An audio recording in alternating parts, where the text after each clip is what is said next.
you. Wave goodbye to our friends. We won't see them again for 2 weeks. Bye, friends. Welcome aboard. My name is Garrett, and I'll be your safari guide as we go through the Harambe Wildlife Reserve. Before we head out there, the terrain is really bumpy, so please remain seated the entire time, even when we're stopped, keeping hands, arms, feet, and legs inside the truck. But this is a photo safari, so make sure you've got your cameras and phones ready, holding on to those valuables, because I cannot stop if anything falls out of the truck. But if it does, let me know, and we'll try to get that back to you. And we're entering into the reserve and also into these animals' homes, so we do want to try to use an indoor voice just so that we're not startling any of the animals, and so we can get the best photos possible. We've just entered the Little Ituri Forest. And as we're here in the forest, we'll want to look into the trees and the brush, because sometimes animals like to be hidden in there because the animals that live in the forest have a shyish personality, so they feel more comfortable in between the trees and the brush. Up ahead, on the right, it kind of looks like there's deer up there, but those are greater kudu. The tan animals blends in with the trees, and I don't see any horns on them, so these are female greater kudu. Only the males would have the horns, but those horns could be about 6 feet long. Really great look at those beauties there. And here on the left, getting a really great look at a black rhino there, just in front of the water.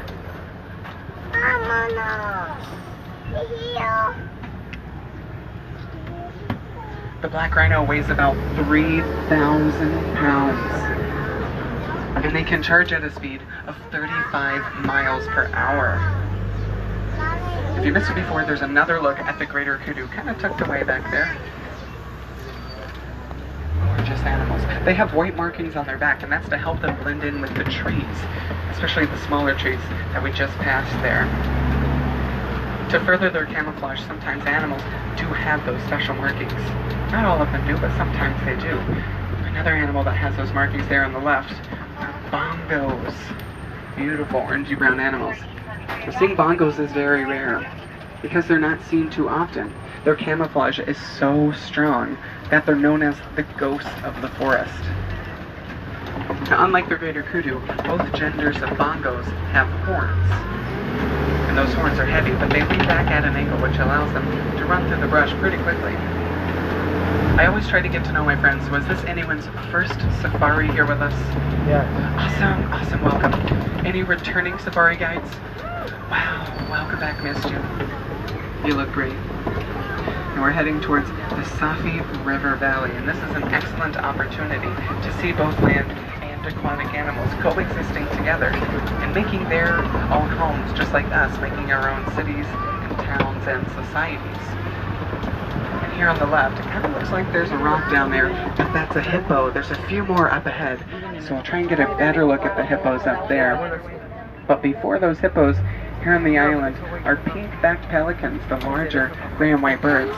They get their name from the pink coloring that develops on their back during mating season. And if you look closely at the edge of that island, it looks like they've even made a nest. So it could possibly be mating season right now. Here's a great look at those hippos, and maybe even a little baby one too. Hippos are considered to be one of Africa's largest and most dangerous animals, having really large teeth too. But those teeth are mainly used for defense because hippos eat grasses and shrubs. They're herbivores. Hippos can stay underneath the water for about 8 minutes at a time before having to come up for more air. They rest that way too. So when they need air, their body naturally rises to the surface. They get the air, and then they float back down. On the left, those are Nile crocodiles, and we're about to go over a really old bridge, so please remember to remain seated. It's very, very important. My friend in the 4th row, please make sure we are taking a seat. I won't continue until we're all the way in a seat. Thank you so much. This is a very old bridge. Crocodiles can be anywhere between 16 and 20 feet in length. That's about as long as a giraffe is tall.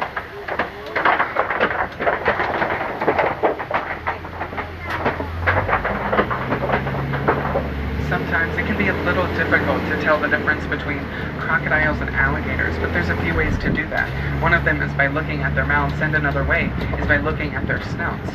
A crocodile's teeth are exposed on the outside of their jaw, so they have a toothy grin, and their snout is angular, and it kind of looks like a V. The snout of the alligator is more rounded, and their snout kind of looks like a U.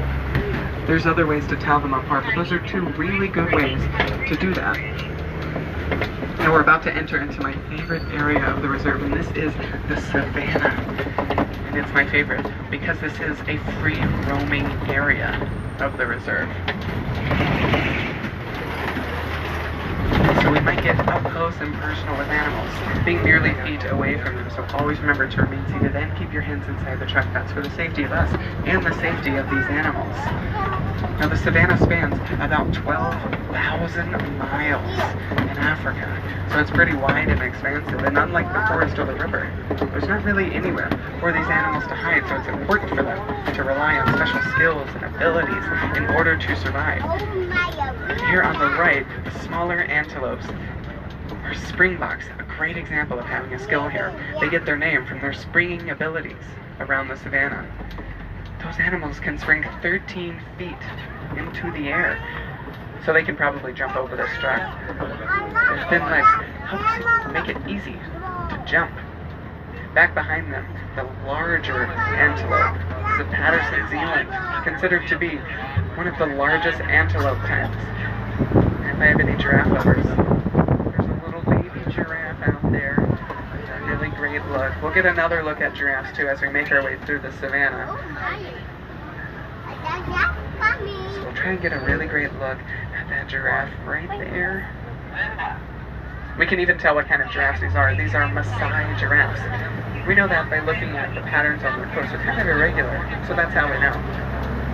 On the left-hand side, there are African wild dogs up against the rock wall, and a few in the clearing back there.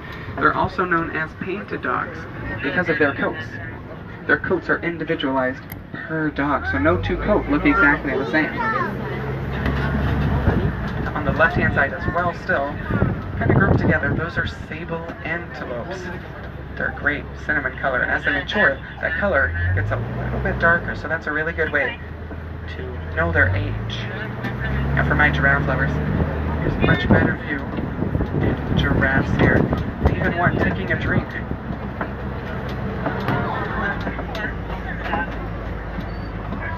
Giraffes can be anywhere from 18 to 20 feet tall.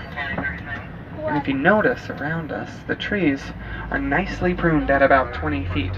And that's because these giraffes are helping the ecosystem by eating those leaves. But if they can't reach those leaves, they can extend their tongue.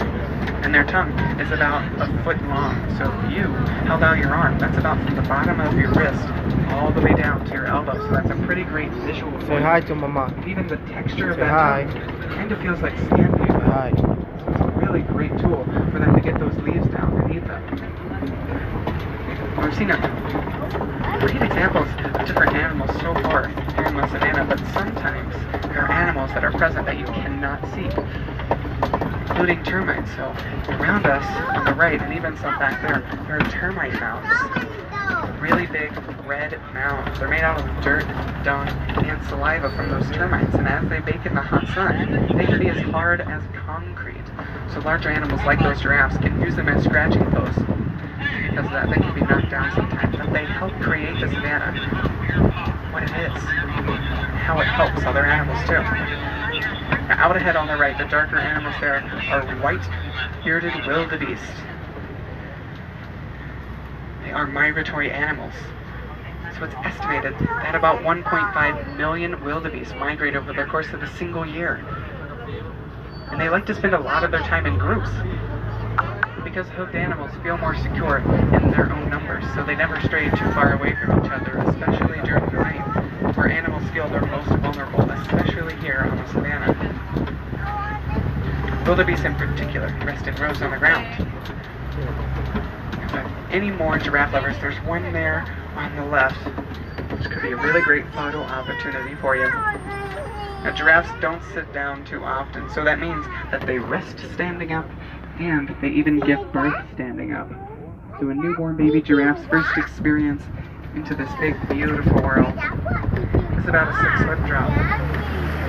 But it only takes about an hour to learn how to stand.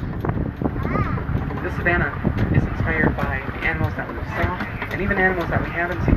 So these larger trees here have kind of been bulldozed as signs of larger animals in this area. So we'll kind of go a little bit slow. And if I have any elephant lovers, go ahead and get those cameras and phones ready. We're getting into a great elephant area, especially around the watering hole here. On the right hand side, a beautiful African elephant.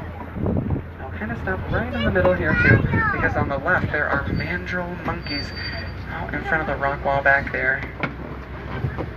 But this elephant here is giving itself a bath, which is really awesome. Look,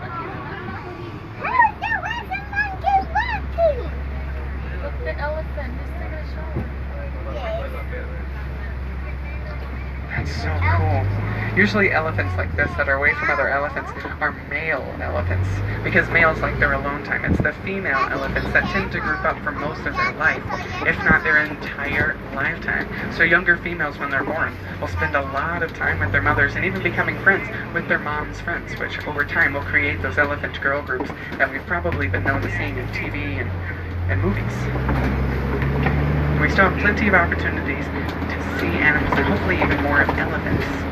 So just mosey on through here, but there is a bridge, so we'll kind of slow it down just a little bit because it looks a little shaky and questionable and not scary at all, so we'll just take it slow just in case. Think about good things only, like air conditioning, Starbucks, nice things. Lane to the right, the other right. Oh, how are we doing? We're doing okay, alright. Seeing some head nods, seeing some smiles. Well, lucky for you guys, I'm an excellent driver, and it's amazing what 2 days in driver's ed teaches you. It's pretty outstanding.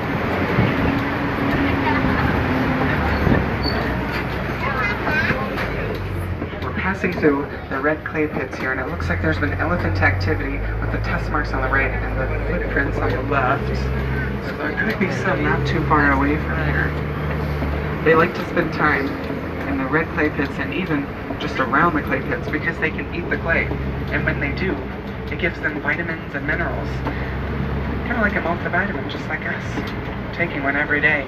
You can see them through the greenery here. Kind of blend in with the rocks.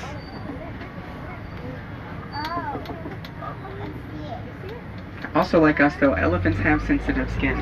So they'll throw sand or dirt or even mud on their back to kind of use as a skin protectant. Very important, especially on days like today where it's pretty toasty roasty outside. There's another look there. Possibly pretty close to a mud pit, just in case they needed to reapply that sunblock. Looks like they've put some on today.